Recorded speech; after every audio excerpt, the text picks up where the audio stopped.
Hai guys, selamat datang di channel Indonesia Belajar. Video ini adalah video pertama dari video berseri atau playlist bertema Belajar Statistika Dasar. Sesuai dengan temanya, melalui playlist ini, kita akan mengenal dasar-dasar dalam bidang ilmu statistika, khususnya statistika deskriptif.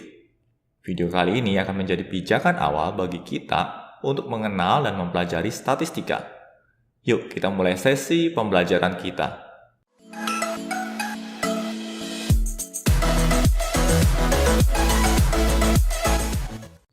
Kita akan awali sesi pembelajaran ini dengan sebuah pertanyaan sederhana. Mengapa kita perlu belajar statistika? Di era digital yang sudah memasuki fase yang sering kali dikenal sebagai Industri 4.0 atau Industri 4.0 ini, jumlah dan ukuran dari data digital yang kita miliki makin masif dan akan terus membesar ukurannya. Kalian tentunya sudah makin sering mendengar beberapa istilah atau terminologi seperti data warehouse, data mining, Big Data Analytics, Machine Learning, dan Data Science.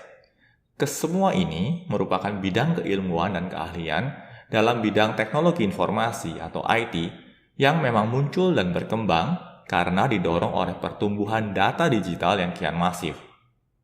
Dari sekumpulan bidang keahlian ini, terdapat kesamaan terkait dasar ilmu yang dibutuhkan, yaitu statistika. Dengan kata lain, statistika bisa dibilang sebagai jantung penggerak utama dari bidang-bidang keahlian tersebut. Dan ini merupakan alasan utama mengapa kita perlu memperlengkapi diri kita dengan pemahaman akan ilmu statistika. Statistika dapat didefinisikan sebagai bidang keilmuan yang mencakup pengumpulan, pengelolaan, analisis, dan interpretasi data untuk pengambilan keputusan. Saya ulangi sekali lagi ya. Statistika atau dalam bahasa Inggris seringkali dikenal sebagai statistics dengan S di belakangnya, ini merupakan bidang keilmuan yang mencakup pengumpulan atau collecting, pengumpulan data dalam hal ini, pengelolaan data atau organizing, analisis data atau analyzing, dan interpretasi data atau interpreting untuk pengambilan keputusan. Data dalam bidang statistika sendiri dapat dipahami sebagai kumpulan informasi yang diperoleh melalui pengamatan, penghitungan, pengukuran, ataupun responsi. Saya ulangi sekali lagi ya. Data dalam bidang statistika itu bisa dipandang atau bisa didefinisikan sebagai kumpulan informasi yang diperoleh melalui upaya pengamatan atau observations, penghitungan atau counts, pengukuran atau measurements, dan responsi atau responses. Terkait dataset, terdapat dua dataset yang dikenal dalam bidang statistika, yaitu populasi dan sampel. Populasi merupakan kumpulan dari keseluruhan pengamatan, penghitungan, pengukuran, ataupun responsi terhadap topik yang ingin dikaji. Saya ulangi sekali lagi, populasi atau populations merupakan kumpulan dari keseluruhan pengamatan, penghitungan, pengukuran, atau responsi terhadap topik yang ingin dikaji. Nah, ini adalah definisi dari populasi. Oke, sedangkan sampel atau samples ini merupakan bagian dari populasi. Sampel yang baik adalah sampel yang representatif terhadap populasinya, sehingga dapat digunakan untuk menarik kesimpulan atau conclusions terhadap populasi. Oleh karenanya, data sampel harus dikumpulkan dengan metode yang tepat. Salah satunya adalah dengan menggunakan metode random sampling. Topik bahasan terkait beberapa metode pengumpulan data sampel akan kami bahas pada video-video selanjutnya. Diagram berikut ini dapat menggambarkan hubungan antara populasi dan sampel. Di sini dapat terlihat dengan jelas bahwa sampel merupakan bagian dari populasi. Dan dari satu populasi yang sama, kita dapat menarik atau membentuk banyak sampel. Untuk dapat memahami perbedaan antara populasi dan sampel dengan lebih baik, berikut terdapat contoh kasus yang dapat kita manfaatkan. Oke, ini contoh kasus yang pertama. Suatu survei dilakukan di ke-35 perguruan tinggi di Indonesia untuk menanyakan apakah seorang mahasiswa pernah mengalami bully selama studi di perguruan tinggi. Didapati 237 dari total 972 responden mengaku pernah mengalami bully selama menjalani studi di perguruan tinggi. Nah, data responsi yang terkumpul di sini termasuk ke dalam sampel. Karena dari keseluruhan perguruan tinggi di Indonesia, kita hanya melakukan survei di 35 perguruan tinggi saja, dengan total jumlah responden 972 mahasiswa. Survei ini tidak dilakukan terhadap seluruh mahasiswa di Indonesia. Selanjutnya kita akan cermati contoh kasus kedua. Warga kompleks perumahan Sukarapi yang terdiri dari total 45 kepala keluarga berencana untuk mempercantik kompleks dengan melakukan peremajaan paving jalan. Pendanaan akan dilakukan secara kolektif berdasarkan ukuran lebar dari tiap rumah. Oleh karenanya dilangsungkan pengukuran dan pendataan lebar muka dari tiap rumah. Nah, data pengukuran lebar muka rumah yang dikumpulkan termasuk dalam populasi. Karena proses pengukuran dilakukan terhadap seluruh rumah warga yang terdapat dalam kompleks perumahan Sukarapi. Nah, setelah mempelajari dua contoh kasus berikut ini, harapannya kita dapat memiliki pemahaman yang lebih baik terkait perbedaan antara populasi dan sampel dalam statistika. Selanjutnya, kita akan mengenal dua istilah atau terminologi lain, yaitu parameter dan statistik. Parameter adalah deskripsi numerik dari karakteristik suatu populasi. Saya ulangi sekali lagi, parameter atau parameter dalam bahasa Inggris merupakan deskripsi numerik dari karakteristik suatu populasi atau population. Dan di dalam satu populasi hanya akan terdapat satu parameter. Sedangkan statistik, atau dalam bahasa Inggrisnya adalah statistik tanpa S, merupakan deskripsi numerik dari karakteristik suatu sampel. Saya ulangi sekali lagi. Statistik atau dalam bahasa Inggrisnya adalah statistik tanpa S, ini merupakan deskripsi numerik dari karakteristik suatu sampel.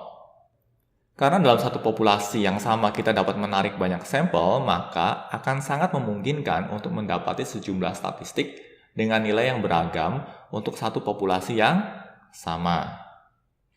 Untuk dapat memahami perbedaan antara parameter dan statistik dengan lebih baik, berikut terdapat contoh kasus yang dapat kita manfaatkan. Kita lihat contoh kasus yang pertama.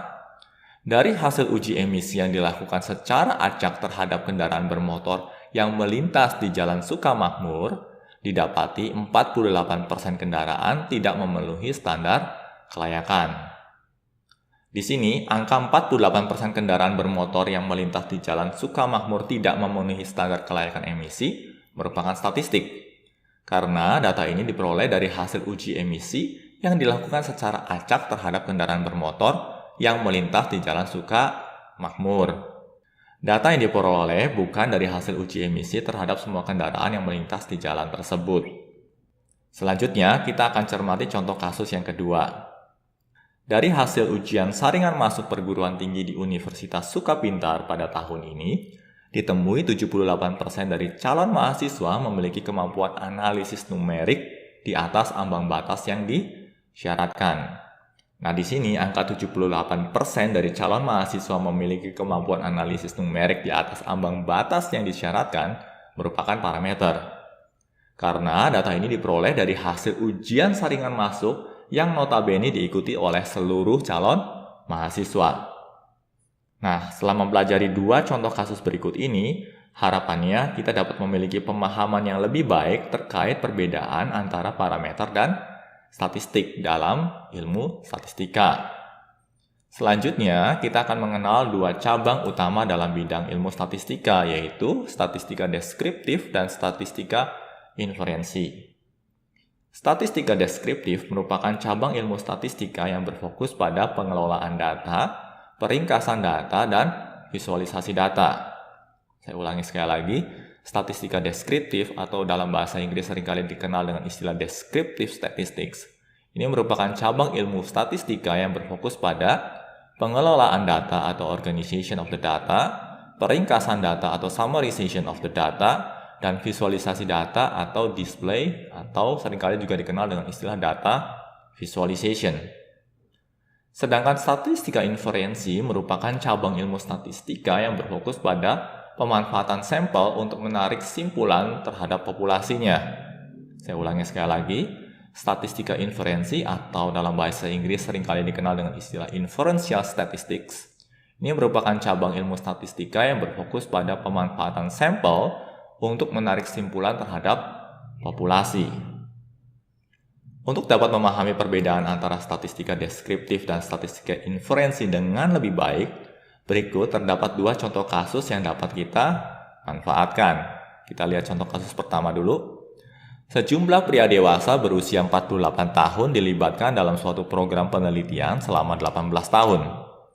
Berdasarkan hasil pengamatan, diprediksi bahwa 70% dari pria yang tidak menikah akan bertahan hidup pada usia 65 tahun. Dan 90% dari pria yang menikah akan hidup pada usia 65 tahun. Ini merupakan contoh pemanfaatan statistika inferensi.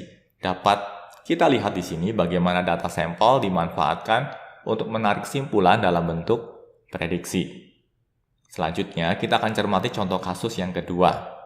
Oke, pada contoh kasus yang kedua, berdasarkan data sampel yang diperoleh dari Wall Street, didapati kesalahan yang dilakukan oleh analis dalam melakukan prediksi pendapatan perusahaan IT pada tahun ini mencapai angka 44%.